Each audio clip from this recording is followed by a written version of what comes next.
हम एक ऑब्जर्वेशन देखते हैं कि मान लीजिए एक कॉइल है आपकी, इस टाइप की एक कॉइल है। अरे पापा आपने यहाँ कैसे हैं आप लोग, स्वागत है आपका।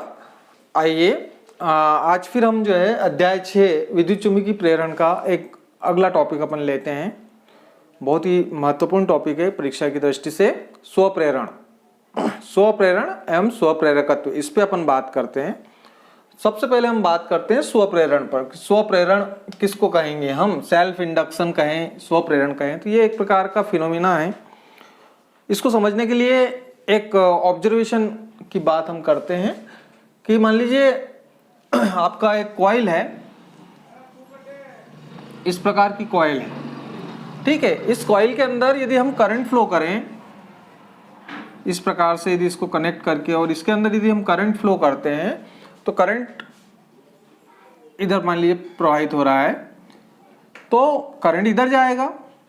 करंट इधर जाएगा तो इस कॉइल के अंदर जब हम करंट फ्लो करेंगे तो एक प्रेरित विद्युत धारा इसमें उत्पन्न हो जाएगी। इसी कॉइल के अंदर एक प्रेरित विद्युत धारा उत्पन्न हो जाएगी। प्रेरित विद्युत वाहक बल उत्पन्न होगा और उससे प्रेरित विद्युत धारा उत्पन्न हो जाएगी।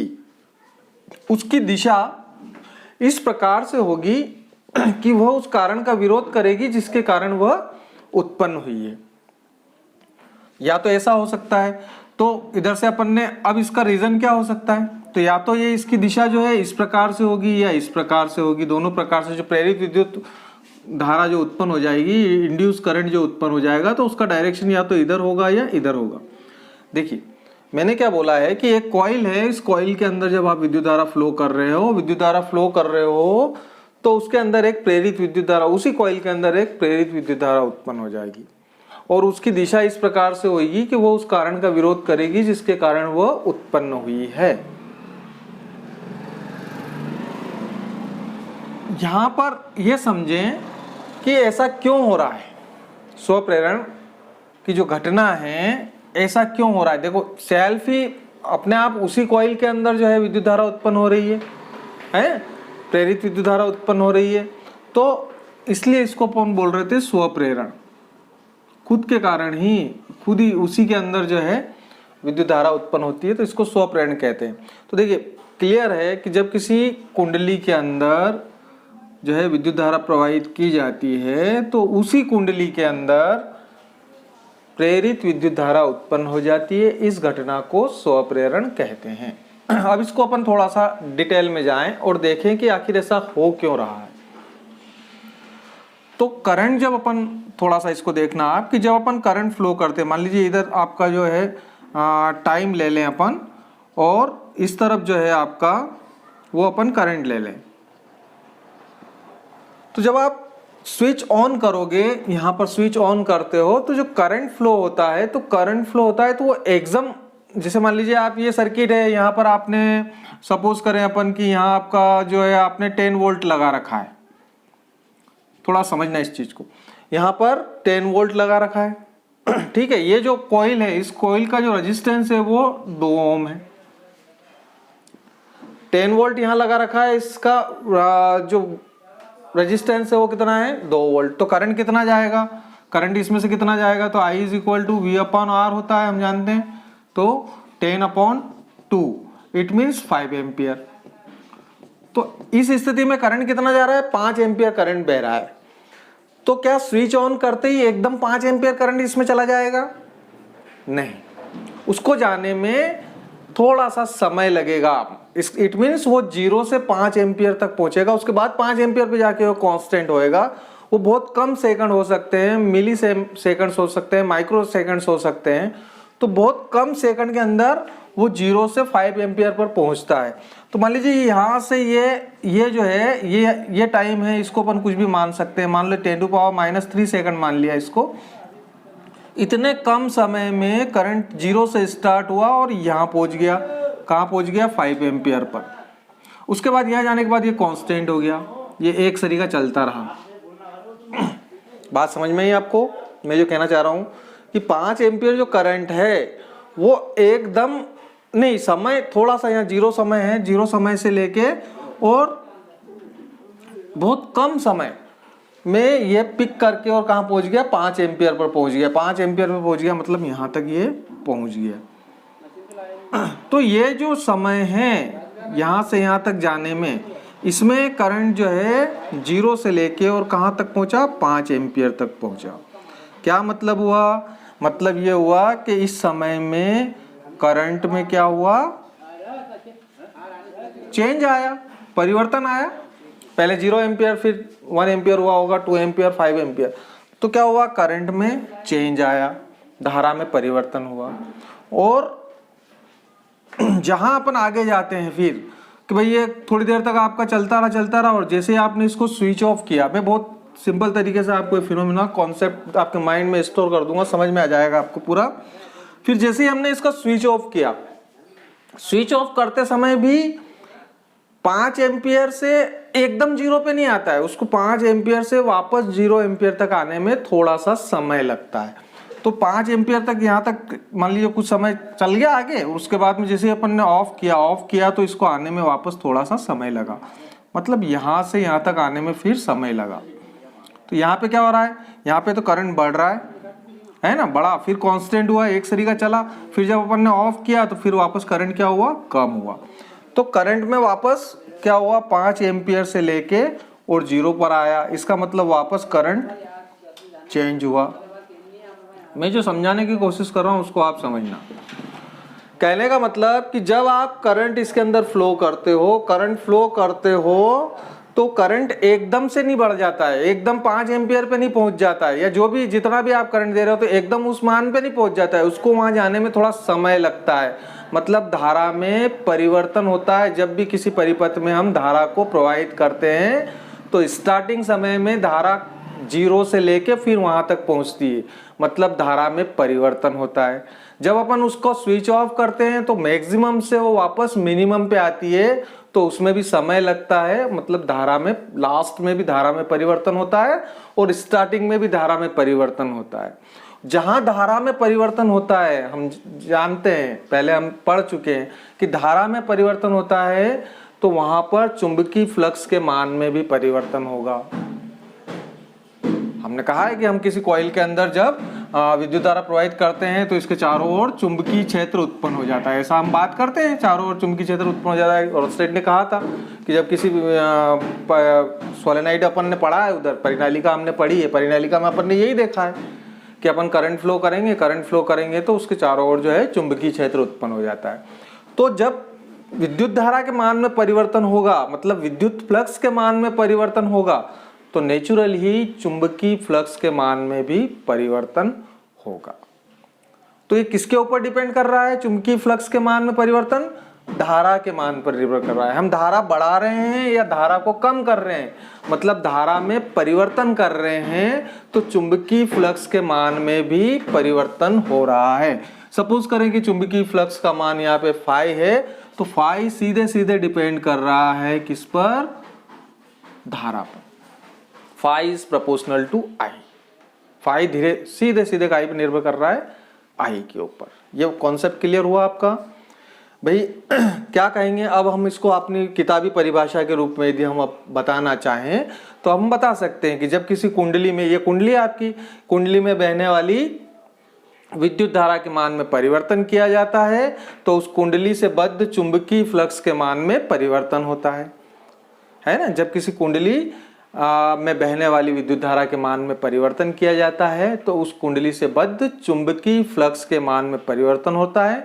फलस्वरूप उसी कुंडली में, है ना, फलस्वरूप उसी कुंडली में प्रेरित विद्युत धारा उत्पन्न हो जाती है, और जिसकी दिशा इस प्रकार से होती है कि वो उस का विरोध करती है जिसके कारण वो उत्पन्न हुई है। इस घटना को ही हम स्वप्रेरण कहते हैं। क्लियर हुआ? स्वप्रेरण की परिभाषा यदि अपन को लिखना है तो हम स्वप्रेरण की परिभाषा यही लिखेंगे कि जब किसी कुंडली से बद्ध चुंबकीय, जब किसी कुंडली में विद्युत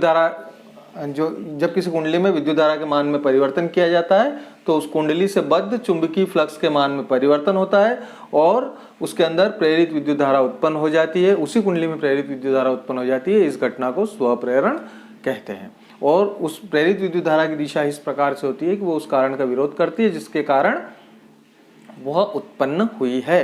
तो सीधे सीधे हम कह सकते हैं कि जो चुंबकीय फ्लक्स का मान है, जो चुंबकीय फ्लक्स में परिवर्तन हो रहा है, वो किसकी वजह से हो रहा है? जो धारा आप अंदर पहुंचा रहे हो उसकी वजह से हो रहा है। तो phi is directly proportional to I. ठीक है, phi is directly proportional to I. अब यहाँ बहुत सारी चीजें हैं बेटा समझने के लिए, बहुत अपन डीपली इसको समझ सकते हैं। वहाँ स्वप्रेरण में ही अपन लेक्चर खत्म कर सकते हैं कि स्वप्रेरण या ये जो आपका है ये क्या कहलाएगा? प्रेरकत्व कहलाता है ना। तो ये क्या है? ये प्रेरकत्व। यहाँ पे तीन चीजें देखो, स्वप्रेरण, स्वप्रेरकत्व गुणांक की बात कर लें अपन, स्वप्रेरण की बात कर लें, और प्रेरकत्व क्या है, इंडक्टेंस क्या चीज है, ये भी बात कर सकते हैं अपन। तो प्रेरकत्व की बात कर रहे थे, तो स्वप्रेरकत्व को हमने समझा दिया आपको, मैंने इसे एग्जाम्पल के द्वारा समझाया कि किस प्रकार से करंट जो है बढ़ता है, फिर कांस्टेंट होता है, और फिर सर्किट के अंदर वापस डाउन होते हैं उस समय नीचे गिरता है। तो इसका मतलब जब वो करंट बढ़ रहा है, धारा बढ़ रही है और धारा कम हो रही है, दोनों समय में विद्युत धारा के मान में परिवर्तन हो रहा है। यहाँ ये बढ़ रही है, ये क्या हो रहा है? इंक्रीज हो रही है, यहाँ पर करंट बढ़ रहा है, और यहाँ पे क्या हो रहा है? डिक्रीज हो रहा है, घट रहा है। तो इसका मतलब जब करंट बढ़ेगा तो भी विद्युत धारा के मान में परिवर्तन हो रहा है, करंट कम हो रहा है तो भी विद्युत धारा के मान में परिवर्तन हो रहा है। तो विद्युत धारा के मान में जब जब परिवर्तन होता है, उस कुंडली से बद्ध चुंबकीय फ्लक्स के मान में भी परिवर्तन होता है, और चुंबकीय फ्लक्स के मान में परिवर्तन होता है तो फैराडे साहब का द्वितीय नियम जो है वो ये कहता है कि जब भी चुंबकीय फ्लक्स के मान में परिवर्तन होगा तो वहां पे क्या होगा? प्रेरित विद्युत वाहक बल उत्पन्न होगा। अपन ने बोला है ना कि E is proportional to D phi upon D T, ये सेकंड रूल अपन ने पढ़ा है, फैराडे का द्वितीय नियम हमने पढ़ा है कि E is proportional to D phi upon D T, कि जब भी चुंबकीय फ्लक्स में समय के साथ परिवर्तन होगा तो वहां पर प्रेरित विद्युत वाहक बल उत्पन्न होगा। E is proportional to D phi D T. तो स्वप्रेरण के अंदर फैराडे का नियम भी लागू हो रहा है, और स्वप्रेरण के अंदर फैराडे का नियम कैसे लागू हो रहा है मैंने बता दिया आपको, कि जब भी कभी किसी परिपथ के अंदर विद्युत धारा के मान में परिवर्तन होता है तो उस कुंडली से बद्ध चुंबकीय फ्लक्स के मान में परिवर्तन होता है, और चुंबकीय फ्लक्स के मान में परिवर्तन हो रहा है, इसका मतलब फैराडे के नियम के अकॉर्डिंग वहां पर प्रेरित विद्युत वाहक बल उत्पन्न होगा, और प्रेरित विद्युत वाहक बल उत्पन्न होगा, इट मीन्स वहां पर प्रेरित विद्युत धारा उत्पन्न होगी। तो यहां पर आपका फैराडे का नियम जो है वो फॉलो हो रहा है स्वप्रेरण में। साथ ही साथ लेंज का नियम भी फॉलो होता है। लेंज का नियम क्या कहता है ये भी हमने पढ़ा है पहले, कि जब प्रेरित धारा उत्पन्न होती है तो वह उस कारण का विरोध करती है जिसके कारण वो उत्पन्न हुई है। तो देखिए इस पे भी अपन बात कर लेते हैं, थोड़ा बड़ा इंटरेस्टिंग चैप्टर है, बहुत इंटरेस्टिंग टॉपिक है ये, अगर इसमें अपन चलें तो अंदर घूमते रहो, अच्छा है।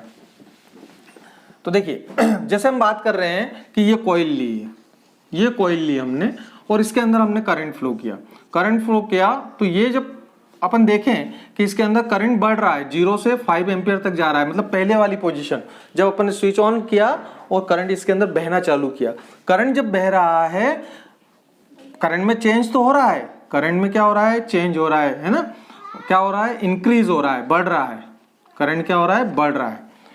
तो करंट में चेंज हो रहा है, और कैसे हो रहा है? कि करंट बढ़ रहा है, ठीक है, करंट बढ़ रहा है, उसकी वजह से क्या हो रहा है? चुंबकीय फ्लक्स के मान में परिवर्तन हो रहा है। चुंबकीय फ्लक्स के मान में परिवर्तन हो रहा है मतलब प्रेरित धारा उत्पन्न हो रही है। अब प्रेरित धारा उत्पन्न हो रही है तो किसकी वजह से हो रही है? करंट के बढ़ने की वजह से, करंट बढ़ रहा है ना, उस वजह से हो रही है। तो वो क्या करेगी? वो ये करेगी कि भाई करंट बढ़े नहीं, विरोध करेगी उसका, तो करंट बढ़े नहीं तो उसकी दिशा क्या होगी? उसकी दिशा इस तरफ होगी। प्रेरित धारा की दिशा किस तरफ होगी? इस तरफ होगी। प्रेरित धारा की दिशा इस तरफ होगी। करंट की दिशा इस तरफ हो रही है तो प्रेरित धारा की दिशा इस तरफ होगी। क्यों इस तरफ होगी? क्योंकि वो उस कारण का विरोध करेगी जिसके कारण वो पैदा हुई है। लेंज का नियम है, लेंज का नियम इसमें फॉलो होता है। तो लेंज का नियम फॉलो हो रहा है तो जैसे करंट चेंज हो रहा है और वो भी बढ़ रहा है। चेंज कैसे हो रहा है? बढ़ रहा है, 0 से 5 एम्पियर तक जा रहा है स्टार्टिंग वाली पोजीशन। तो उस समय करंट तो इस तरफ जा रहा है तो प्रेरित धारा की दिशा किस तरफ होगी? इस तरफ होगी, है ना। फिर सेकंड कंडीशन क्या होगी? सपोज करें कि लास्ट वाली पोजीशन है उसमें 5 एम्पियर तक वो चल रहा है और 0 पे आ रहा है ना, मतलब करंट तो चेंज हो रहा है लेकिन कैसे चेंज हो रहा है, डिक्रीज हो रहा है। डिक्रीज हो रहा है मतलब कम हो रहा है, कम हो रहा है। इस कंडीशन में वो क्या हो रहा है, कम हो रहा है, करंट कम हो रहा है। करंट जा तो इधर ही रहा है लेकिन करंट कम हो रहा है। तो करंट कम हो रहा है, परिवर्तन तो हो रहा है, लेकिन कौन सा परिवर्तन हो रहा है, ज्यादा से कम में आ रहा है। तो विद्युत फ्लक्स में परिवर्तन तो हो रहा है, उसकी वजह से चुंबकीय फ्लक्स में परिवर्तन हो रहा है। चुंबकीय फ्लक्स में परिवर्तन हो रहा है, उसकी वजह से प्रेरित विद्युत वाहक बल उत्पन्न हो रहा है या प्रेरित धारा उत्पन्न हो रही है। कारण क्या है, धारा के मान में कमी।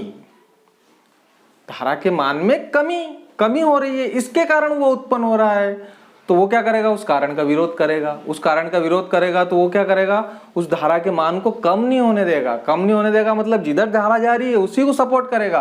तो ऐसी स्थिति में सेकंड कंडीशन में प्रेरित धारा की दिशा किधर होगी, इस तरफ होगी। ये बात आप क्लियर दिमाग में होना चाहिए कि जब करंट बढ़ता है उस समय प्रेरित धारा की दिशा इस प्रकार से होती है कि वो मुख्य धारा की विपरीत दिशा में होती है ना। और जब करंट कम होता है मतलब स्विच ऑफ करते हैं हम, उस समय जो है प्रेरित धारा की दिशा मुख्य धारा की दिशा में ही होती है। ये फिनोमिना है, कॉन्सेप्ट है फिजिक्स का। इसको आप अगर अच्छे से समझे हो तो बहुत अच्छी बात है। परीक्षा में कोई इतना वो नहीं आने वाला है, लेकिन ये वैसे एक समझने वाली बात है। परीक्षा में तो वही आएगा। स्वप्रेरण से आप क्या समझते हैं, हम बहुत आसानी से उस परिभाषा को लिख देंगे कि जब किसी कुंडली में बहने वाली विद्युत धारा के मान में परिवर्तन किया जाता है तो उस कुंडली से बद्ध चुंबकीय फ्लक्स के मान में परिवर्तन होता है। फलस्वरूप उसी कुंडली में प्रेरित विद्युत धारा उत्पन्न हो जाती है और उसकी दिशा इस प्रकार से होती है कि वो उस कारण का विरोध करती है जिसके कारण वह उत्पन्न हुई है। इस घटना को स्वप्रेरण कहते हैं। ये स्वप्रेरण की परिभाषा हो जाएगी। यदि कुंडली में आई धारा प्रवाहित कर रहे हैं और उस कुंडली से बद्ध चुंबकीय फ्लक्स फाई हो, तो हमने बताया ही था कि फाई सीधे सीधे चुंबकीय फ्लक्स जो है सीधे सीधे डिपेंड करेगा आई पर। Phi is proportional to I. Proportional चिन्ह हम हटाएंगे तो एक कांस्टेंट लेंगे L इंटू आई, जहां इस L को हम क्या बोलेंगे, स्वप्रेरकत्व बोलेंगे। स्वप्रेरकत्व या स्वप्रेरण गुणांक कहेंगे। बात समझ में आई, phi is proportional to L। तो L इज इक्वल टू कितना हो गया, फाई अपॉन आई। तो फाई अपॉन आई। अब यदि स्वप्रेरण की बात हो गई, स्वप्रेरकत्व अपना आ गया। स्वप्रेरकत्व को यदि परिभाषित करना चाहें इससे L is equal to phi upon I से, तो जो आपका चुंबकीय फ्लक्स और बहने वाली धारा के अनुपात को स्वप्रेरकत्व कहते हैं किसी परिपथ के अंदर। या यूं कहें कि यदि I इज इक्वल टू 1 ले लें अपन, I is equal to 1 ampere ले लें, है ना। I is equal to 1 ampere ले लें तो L इज इक्वल टू क्या हो जाएगा, 5 हो जाएगा। तो हम ऐसे भी कह सकते हैं कि यदि हम किसी कुंडली का जो है कुंडली के अंदर 1 एम्पियर की धारा प्रवाहित करें तो उस कुंडली के अंदर चुंबकीय फ्लक्स का जो संख्यात्मक मान होता है वही स्वप्रेरकत्व कहलाएगा। तो ये परिभाषा भी अपन दे सकते हैं कि किसी कुंडली का स्वप्रेरक गुणांक आंकिक रूप से कुंडली से बद्ध उस चुंबकीय फ्लक्स के बराबर होता है जो कुंडली में एकांक धारा प्रवाहित करने पर उत्पन्न होता है। तो ये आपका स्वप्रेरकत्व की परिभाषा होगी। वो सिंपल डेफिनेशन अपन स्वप्रेरकत्व की इससे दे सकते हैं, एक तरीके से परिभाषा, है ना। दूसरा इसका जो मात्रक है, मात्रक की बात भी हम कर लें। तो मात्रक की बात हम करेंगे तो मात्रक भी आप यहाँ से ले लें, सीधी सी बात है। मात्रक की बात हम करें तो मात्रक L is equal to phi upon I से अपन बात करें तो फाई मतलब चुंबकीय फ्लक्स को अपन क्या बोलते हैं, वेबर, इसका मात्रक, और ये एम्पियर। तो वेबर प्रति एम्पियर जो है करंट को एम्पियर से बताते हैं, तो वेबर प्रति एम्पियर इसका मात्रक हुआ। इसी को क्या बोलते हैं, हेनरी बोलते हैं। हेनरी, वेबर प्रति एम्पियर को क्या बोलते हैं, हेनरी। इसको H से बताते हैं, H से, जनरली H से इसको शो किया जाता है SI के अंदर। और अब और अपन बात कर लें, काय की बात करना रह गई। अब मात्रक हो गया आपका, विमी सूत्र की बात कर लें। विमी सूत्र की बात कर लें तो विमी सूत्र अपन जैसे अपन जानते हैं कि E इज इक्वल टू क्या होता है, D phi upon D T. प्रेरित विद्युत वाहक बल से बात करें अपन तो ये होता है। अब हम जानते हैं कि फाई इज इक्वल टू क्या होता है, phi is equal to L into I होता है। यहाँ से देखें तो ये वैल्यू रखी तो E is equal to D by D T और L इंटू आई। हमको काय का चाहिए, हमको तो L का चाहिए ना, स्वप्रेरकत्व का चाहिए। तो L ले लें अपन तो D I upon D T हो जाएगा। तो L यहाँ से अगर अपन देखें तो L इज इक्वल टू क्या हो जाएगा, E upon D I upon D T, D I upon D T. देखिए इसको एक स्टेप और बढ़ा दें, एल बाहर ले लें, D I upon D T करते हैं इसको।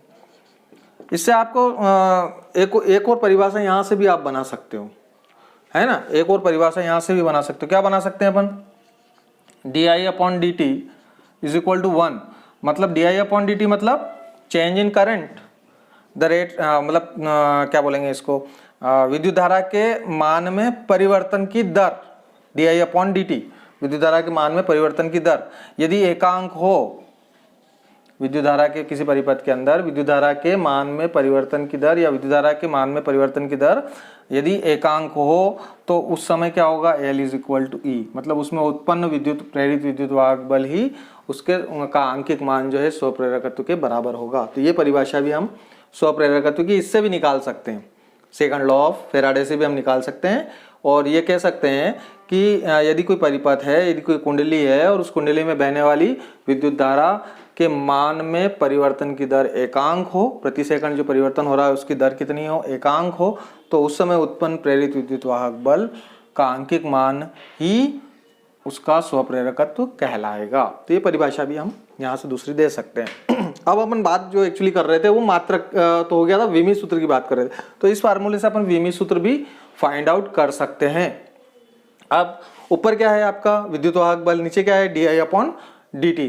तो विद्युत वाहक बल को अपन जानते हैं, अपन ने उधर देख रखा है क्या होता है W अपॉन क्यू, विद्युत वाहक बल की हम करते थे ना, V इज इक्वल टू अपन क्या करते थे W अपॉन क्यू। तो W क्या है, कार्य है, Q आपका आवेश है, तो यहाँ पे आप लें L is equal to W upon Q और बटे में आपका इसको डी आई अपॉन डी टी जो चल रहा है। अब यहाँ पे इनका रखें, ये W क्या है, वर्क है ना, तो कार्य का कितना हो जाएगा आपका, कार्य किसको बोलेंगे अपन, कार्य बराबर बल गुणित दूरी, मतलब एम एल स्क्वायर, ठीक है, टी की पावर -2। तो कार्य का कितना हो जाएगा, एम एल स्क्वायर टी की पावर -2 बटे क्यू, क्यू मतलब आवेश, आवेश मतलब धारा गुणित समय, धारा गुणित समय मतलब ए इंटू टी, है ना, धारा गुणित समय ए इंटू टी बटे D I upon D T. D I upon D t मतलब एक्चुअली क्या है, डी आई क्या है, एम्पियर है ना, धारा है ऊपर, नीचे समय है, तो ए अपॉन टी हो जाएगा, ए अपॉन टी।